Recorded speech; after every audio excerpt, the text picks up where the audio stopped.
एक ऑल्टरनेट दुनिया में अल्फार्डिन के राजा अल्बर्ट और मार्क्स के प्रधानमंत्री ने एक हीरो को एक गंभीर खतरे का सामना करने के लिए बुलाने का फैसला किया। कोसिमा सोमा, एक युवक जो एक सिविल सेवक बनने का प्रशिक्षण लेता है, खुद को अपने हीरो के रूप में बुलाता है। अल्बर्ट और मार्क्स बताते हैं कि राक्षस 10 साल पहले दिखाई दिए और उत्तरी राज्यों पर कब्जा कर लिया।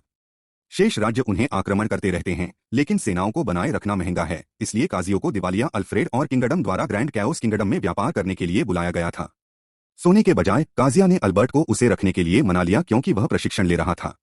3 दिनों के लिए सिविल सेवक का उपयोग करने के लिए काजियो अल्फ्रेडो की अर्थव्यवस्था के बारे में वह सब कुछ सीखता है जो वह कर सकता है। 4वें दिन अल्बर्ट ने घोषणा की कि उसने एक हैरान काजिया को सिंहासन छोड़ दिया है जो अपनी बेटी लूसिया से भी शादी करेगा। लूसिया आश्वस्त है कि काजिया ने राज्य चुरा लिया है, लेकिन यह जानकर आश्चर्यचकित है कि उसने पहले ही पड़ोसी मोदिना रियासत को एल्फ्रेड और गहने का व्यापार करके ग्रैंड कैओस के लिए पैसा पा लिया है। लूसिया को पता चलता है कि उसकी अन्य योजनाएं भी अच्छी तरह से सोची गई हैं। कहीं और वाल्टर की डचेस एक्सेल अपनी पोती कैनरिया को काजिया की जासूसी करने के लिए भेजती है और तय करती है कि क्या वह उतनी ही सक्षम है जितनी वह दिखाई देती है। मार्क्स काजिया को एक एप्टीट्यूड टेस्ट के माध्यम से देखता है कि क्या वह जादू का उपयोग कर सकता है। कौसिया को पता चलता है कि उसका जादू उसकी चेतना को वस्तुओं में कॉपी कर सकता है जो तब व्यवहार करता है जैसे कि वे उसके हैं, इसलिए वह और मौका अपनी कागजी कार्रवाई करने के लिए कलम करता है। वह राज्य के बजट में ओवर स्पीडिंग और धोखाधड़ी की पहचान करने के लिए काम करने में सहायता भी करता है। 1:20 कोजिया ने लूसिया को अल फ्रीडमैन के खेतों में आमंत्रित किया, जहां वह बताते हैं कि बहुत अधिक खेत कपास उग रहे हैं जो अब मांग से अधिक आपूर्ति के कारण बेकार है। जबकि एलिसिया उसकी अंतर्दृष्टि से प्रभावित है, उसे लगता है कि कासिया अभी भी एक दिन के बारे में बात करती है। जापान को छोड़ने और लौटने के बाद काजिया बाद में रॉयल गार्ड के कप्तान लुडविन से मिलता है और बताता है कि अल्बर्ट्स के सलाहकारों का बहुत उपयोग नहीं है क्योंकि उन्होंने एक स्थान पर अल्फ्रेडो की समस्याओं का कारण बना, इसलिए उन्हें नए सलाहकारों की आवश्यकता है। कोसिया जादुई रूप से अपने हीरो काओकाओ की शिक्षाओं के आधार पर पूरे राज्य में एक संदेश प्रसारित करता है कि अगर किसी के पास असाधारण रूप से उपयोगी कौशल है तो वह उन्हें उम्र, सामाजिक पृष्ठभूमि या शिक्षा के स्तर की परवाह किए बिना काम पर रखेगा। यह पूरे राज्य और सैकड़ों लोगों को ऑडिशन के लिए शहर में आने के लिए प्रेरित करता है। उनके कौशल लूसिया को आश्चर्य होता है कि क्या काजियो राजा रहेगा यदि वह उससे शादी करने के लिए सहमत हो। जैसे ही लोग अपने कौशल का ऑडिशन देना शुरू करते हैं, काजियो 5 सबसे महान समझे जाते हैं। मैं दिखाता हूं। असाधारण सैन्य क्षमताओं के साथ एक अंधेरे योगिनी यूटगार्ड भगवान संरक्षित वन के मरने वाले पेड़ों को बचाने पर काजिया का ज्ञान प्राप्त करने के बाद निष्ठा की कसम खाता है। यहूदा डोमा लौराली वंश के साथ एक मानव गायक काजिया के फोन से एक जापानी गीत गाता है जो पूरे राज्य की आत्माओं को उठाता है। पोंचो पनाकोटा, एक नर्वस ह्यूमन ग्लूटन, हर व्यंजन का नमूना लेने के लिए जाना जाता है। कर्जी उससे मिलने के लिए उत्साहित है क्योंकि वह राज्य को बचाने के लिए अपने ज्ञान का उपयोग करने की योजना बना रहा है और उसे इशिजुका की उपाधि प्रदान करता है, अपने राजा को पहले बेकार के रूप में देखे गए एक व्यक्ति का सम्मान करते हुए। कई अन्य लोग हॉकी के ऑडिशन के लिए प्रेरित हैं। बेजोड़ ज्ञान और स्मृति के साथ एक मानव एक्वामैन पोंचो के साथ व्यवहार करने के आधार पर काजिया को एक अच्छा राजा मानने के बाद सतर्क सलाहकार बनने के लिए कहता है। अंत में एक रहस्यवादी भेड़िया लड़की और बेघर शरणार्थी टोमेई एनुई ने खुलासा किया कि वह जानवरों से बात कर सकती है क्योंकि वह बहुत घबराई हुई है। कौसियो अपना सिंहासन छोड़ देता है और घुटने टेक देता है। उसका एक जहां वह अपने कान में कुछ महत्वपूर्ण फुसफुसाती है। काजिया ने मार्क्स, लूसिया और लुडविन को बताया कि टॉमी स्किल उसे राक्षसों से बात करने देता है। युद्ध में एक बड़ी बाधा यह है कि कोई भी दानव भाषा को नहीं समझ सकता है, लेकिन टॉमी के साथ शांति के लिए बातचीत की उम्मीद मौजूद है। काजिया चिंतित है कि अगर टॉम की शक्ति की खबर लीक हो जाती है तो यह अन्य राज्यों के साथ युद्ध का कारण बन सकता है जो अपने लिए उसकी शक्ति चाहते हैं। मार्क ने कासिया को मोए को अपनाने का सुझाव दिया, लेकिन वह ऐसा नहीं कर सकता जब तक कि वह शादीशुदा न हो। जब लूसिया अपने माता पिता को देने का सुझाव देती है, वैकल्पिक रूप से साथ ही मोए की मां और भाई को महल में रहने के लिए लाने के लिए मोए स्वीकार करता है। लूसिया बाद में नाराज हो जाती है जब कोसिया दावा करती है कि उसे आराम करने के लिए अकेला छोड़ दिया जा सकता है। पंचो एक खाद्य सभा मिशन से लौटता है और काजिया ने तुरंत पूरे राज्य में एक अल्पविकसित कुकरी कार्यक्रम प्रसारित किया जिसमें अन्य देशों के अपरिचित खाद्य पदार्थों का प्रदर्शन किया गया था, जब तक कि वह भोजन की कमी को हल नहीं करता, जैसे कि ऑक्टोपस, बर्डॉक, रूट और विशाल स्थान। काजिया भी खुशी से पता चलता है कि नमकीन बीन्स और किण्वित मिसो और सोया सॉस के समान पानी का स्वाद। पोंचो अंतिम खाद्य पदार्थ का खुलासा करता है जिससे काफी हलचल होती है। यह आइटम गैलिन नामक एक प्राणी है जिसे अगर ठीक से तैयार किया जाता है तो कुड्जू नूडल्स के समान एक व्यंजन बनाता है। मार्क्स ने घोषणा की कि वह प्रधानमंत्री के रूप में सेवानिवृत्त हो रहे हैं और हकुया को उनके प्रतिस्थापन के रूप में सुझाव देते हैं। कासी सहमत है और मार्क्स को एक कम तनावपूर्ण नौकरी देता है जो राज्य की राजनीति को नेविगेट करने के लिए अपने अनुभव का उपयोग करने की उम्मीद करता है। हाकिया जोर देकर कहती है कि काजिया दोपहर को आराम करने के लिए और उसी समय छुट्टी ले लें। लूसिया को अपने अंगरक्षक के रूप में आयशा के साथ डेट पर ले जाएं। आयशा काजिया को जल्द ही अपने जंगल का दौरा करने की याद दिलाती है क्योंकि कुछ कल्पित बौने किसी भी पेड़ को काटने से इनकार कर रहे हैं, भले ही यह जंगल को स्वस्थ बनाता हो। कोजिया, लूसिया और आयशा सैन्य अकादमी की वर्दी में खुद को प्रच्छन्न करते हैं और उस कैफे में खाने का फैसला करते हैं जहां जूनो काम करता है। भोजन करते समय यह स्पष्ट हो जाता है कि आयशा का एक गुप्त ग्लूटोनस पक्ष है जो लगभग पोंचो को टक्कर देता है। काजिया को पता चलता है कि बहुविवाह कानूनी और सामाजिक रूप से स्वीकार्य है और आश्चर्यचकित है जब लूसिया का दावा है कि वह कासिया को जाने देने को तैयार होगी। खुद सहित 8 पत्नियां हैं, यह सुनिश्चित करते हुए कि वह उसे सप्ताह में कम से कम एक दिन खुद से मिले। इसके निहितार्थ पर विचार करते हुए काजुया एक युवा महिला को अगली मेज पर आदमी के साथ बहस करते हुए सुनती है। काजिया बताता है कि क्योंकि एल्फ्रेड और रॉयल्टी इंसान हैं, सेना, नौसेना और वायुसेना के सेनापति समानता सुनिश्चित करने के लिए गैर मानव प्रजातियों से हैं, लेकिन जनरलों वर्तमान में काजिया और जूनास कैफे की अनदेखी कर रहे हैं। महिला कोयोट फॉक्सी नामक एक रहस्यवादी लोमड़ी अपने दोस्त के साथ बहस करती है हल्बर्ट मगना जो विचार कर रहा था। काजिया के खिलाफ कार्मेन डची का समर्थन करते हुए काड़े ने राज्य को बेहतर बनाने की कोशिश करने के लिए कासियस के इरादों का सही अनुमान लगाया है। काजिया खुद को प्रकट करता है और बताता है कि अल्फ्रेडो की सेना के लिए एक मेड के रूप में कोयोट को यह पता लगाना होगा कि क्या ड्यूक कार्मेन एक गृहयुद्ध शुरू करता है, जिसका अर्थ है कि वह मर सकता है, और एक पतला मौका है कि हल्बर्ट को युद्ध में उसका सामना करना पड़ सकता है। काजिया को महसूस करना जितना उसने सोचा था उससे कहीं अधिक समझदार है। अल्बर्ट काजिया के साथ पक्ष रखता है। लूसिया प्रभावित है। काजिया ने केडे के लिए हेल्बर्ट की भावनाओं पर ध्यान दिया, लेकिन चिंतित है कि वह अभी भी राजनीति के बजाय प्यार के लिए शादी करने और शादी करने के बारे में बात करता है। ग्लेव हल्बर्ट के पिता ने पूछा कि कौसी अपने बेटे काजिया के लिए माफी मांग रहा है। इसके बजाय काड़े ने अपने रॉयल गार्ड में कर्मचारी अधिकारी को पदोन्नत किया है और हल्बर्ट को उसी इकाई में स्थानांतरित कर दिया है जो ज्वार के अधीनस्थ है। कृतज्ञता में ग्लेव काजिया को महत्वपूर्ण जानकारी देने के लिए एक निजी बैठक के लिए कहता है। जादू 6 विषयों 4 तत्वों के साथ 7 प्रकाश और अंधेरे शामिल हैं। फायर मैज सेना में शामिल होते हैं, वायु सेना को हवा देते हैं, नौसेना को पानी देते हैं और पृथ्वी निषिद्ध सेना। जबकि प्रकाश मेडिक्स बन जाता है, अंधेरे क्षमताएं विविध होती हैं। कौसा अपने जादू का उपयोग करता है। लिटिल मुशी इबो नामक सभी में लिटिल मुशी इबो शहर के नीचे एडवेंचर्स मैपिंग सुरंगों में शामिल हो जाता है।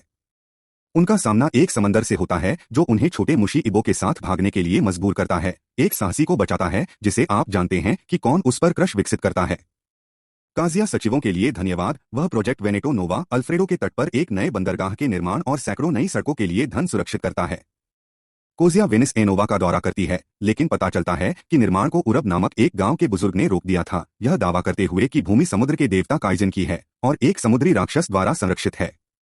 ओडीओपी से बात करने के बाद काजियो निर्धारित करता है कि राक्षस वास्तव में एक किंवदंती चेतावनी है कि भूमि पर निर्माण करना खतरनाक है, और यह अनुमान लगाता है कि सुनामी हर कुछ 100 वर्षों में उस भूमि पर हमला करती है।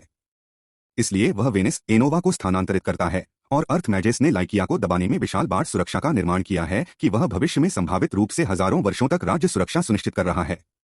काजिया का मानना है कि तकनीक में एल्फ्रीड जापान से कैसे अलग है क्योंकि एल्फ्रीड इन मजदूरों की कमी है। काजिया के पास उसकी निषिद्ध सेना के 50 सैनिक हैं, जिनमें काडे और हल्बर्ट शामिल हैं। सड़क नेटवर्क का निर्माण। काजिया ने सड़क का निरीक्षण किया, यह खुलासा करते हुए कि यह परिवहन में सुधार करता है, लेकिन यह भी सुनिश्चित करता है कि वन्यजीव नकारात्मक रूप से प्रभावित न हो। ईशा को अपने पिता चीफ वुडन से यह शब्द मिलता है कि गौर प्रोटेक्टेड फॉरेस्ट में भूस्खलन ने उनके आधे गांव को दफन कर दिया। कौसी 50 सैनिकों को स्थिर करता है, जबकि लाइकिया को सुदृढ़ीकरण इकट्ठा करने के लिए भी भेजता है। जैसा कि जंगल पैदल 2 दिन दूर है, कैसिया ने अपने लोगों को पृथ्वी के ड्रैगन द्वारा खींचे गए वैगनों पर बहुत तेजी से यात्रा की है। काजिया और पुरुष आपदा बचाव शुरू करते हैं और प्रोटोटाइप लकड़ी और चूहों को उसके जादू से नियंत्रित करते हैं। सभी लापता अंधेरे कल्पित बौने का पता लगाएं, चाहे वह जीवित हो या मृत। लूसिया चिकित्सा उपचार शुरू करने, भूस्खलन को साफ करने और गांव का पुनर्निर्माण शुरू करने के लिए सुदृढ़ीकरण के साथ आता है। वोडेन का भाई रॉब थोर तबाह हो गया क्योंकि उसकी पत्नी मर चुकी है और उसकी बेटी गंभीर रूप से घायल है।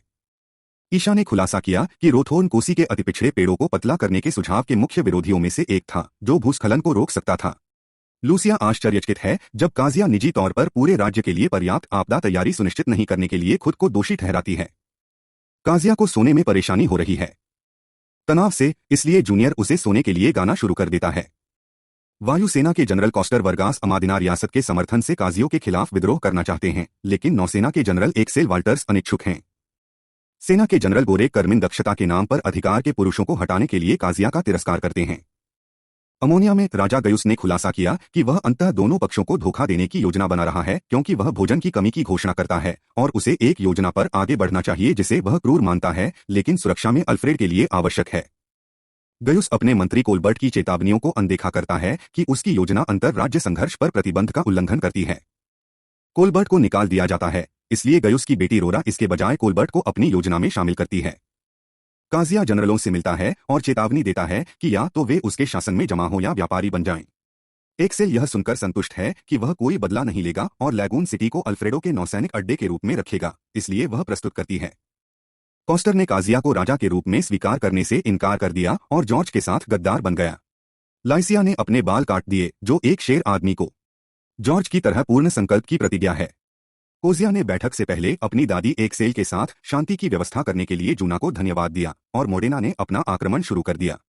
दक्षिणी शहर में एल्फ्रेड पर कब्जा करने की योजना। अल्तमुरा के भगवान वीस्ट गुरु अपने सैनिकों को आत्मसमर्पण करने के लिए काजिया के प्रति वफादार मनाने के लिए समय के बदले में गयुस को आत्मसमर्पण कर देता है। हेल्बर्ट और काडे निषिद्ध सेना काजिया के शाही रक्षक और कारमाइन की सेना के खिलाफ कल्पित बौने का नेतृत्व करते हैं और उन्हें हराते हैं। कारमाइन को भ्रष्ट रईसों द्वारा धोखा दिया जाता है जिसे उसने आश्रय दिया था, लेकिन वह और स्टर्न युद्ध के मैदान के अनुभव की कमी को दूर करते हैं और गुप्त रूप से अपनी योजना बनाते हैं। यह पता चला है कि वह कैसिया के प्रति विश्वासघाती क्यों है और एक्सेल से आदेश ले रहा है, जो पूरे समय अल्तमुरा में था, जब तक कि गयुस को यथासंभव देरी करने के लिए कॉस्टर निषिद्ध सेना के खिलाफ अपनी वायु सेना भेजता है और आश्चर्यचकित होता है जब कासिया अपने सबसे बड़े युद्धपोत अल्बर्ट को सीधे अपने किले में भेजता है। धलाईकार अपनी बेटी कार्ला को जहाज को नष्ट करने और काजिया को पकड़ने के लिए भेजता है। कार्ला को पछतावा है कि वह अपने पिता को काजिया के साथ जाने के लिए मना नहीं सकी। वह अपने पहियों को नष्ट कर देता है, लेकिन कोई चालक दल या काजिया नहीं मिला, केवल एक लकड़ी का हाथ। उसे पता चलता है कि काजिया शेष वायु सेना को बाहर निकालने के लिए पूरी तरह से जादू से अल्बर्ट को नियंत्रित कर रहा था, जिससे काजिया और उसकी सेना को बिना किसी बचाव के अपने किले में कॉस्टर पर हमला करने की अनुमति मिली। कैस्टर को आयशा, लूसिया और लिटिल मोसा शिबो ने हराया है। कैस्टर अपनी हार को स्वीकार करता है और वह और कार्ला दास कॉलर के साथ उनकी अधीनता के रूप में फिट होते हैं। टोलमैन को वायु सेना की कमान दी जाती है ताकि निषिद्ध सेना का समर्थन किया जा सके। कार्ला हैरान है। काजी उन लोगों को अनुमति देता है जिन्हें वह मानता है। हेल्बर्ट और काडे जैसे दोस्तों ने उससे लापरवाही से बात करने के लिए कारमेन ने घोषणा की कि भ्रष्ट रईसों को वे खो चुके हैं और जब वे नागरिकों को मानव ढाल के रूप में उपयोग करने का सुझाव देते हैं तो उन्होंने उन्हें गिरफ्तार कर लिया है और वे और खुद दोनों दास कॉलर के साथ फिट हैं। कॉसियो ने खुलासा किया कि कारमाइन कभी देशद्रोही नहीं था।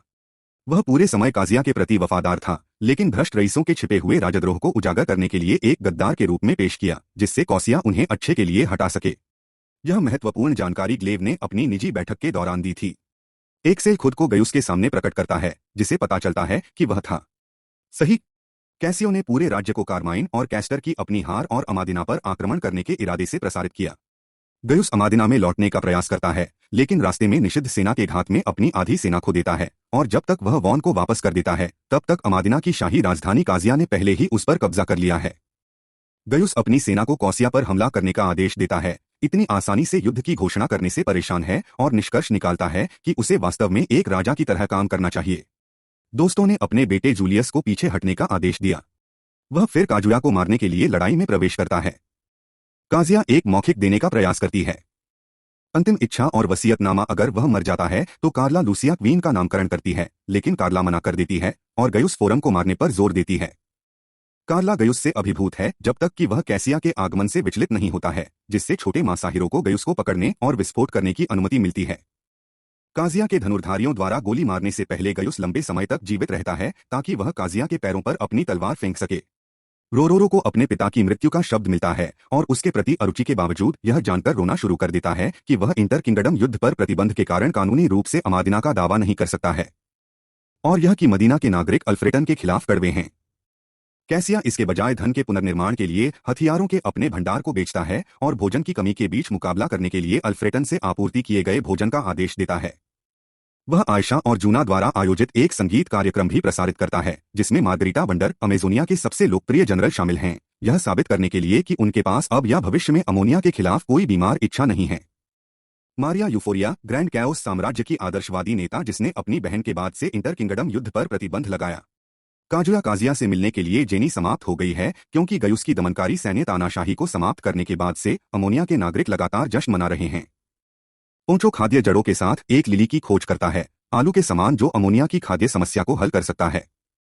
जहरीले पराग के कारण लिली को केवल संतरे द्वारा काटा जा सकता है, इसलिए काजिया टोमो के लिए उनके साथ बातचीत करने की व्यवस्था करता है। इसके बाद वह उसे और जूना को खरीदारी के लिए ले जाता है। कुछ समय बाद जेनिन दिखाई देती है और काजिया का सामना करती है। यह खुलासा करती है कि वह उसे देख रही थी और खुश है कि वह दोनों है। समझदार और न्याय प्रसिद्ध महिलाओं के हरम को इकट्ठा करके उनकी लिचड़ी की अफवाहें झूठी हैं और वह विनम्र और मनोरंजक दोनों साबित हुई हैं।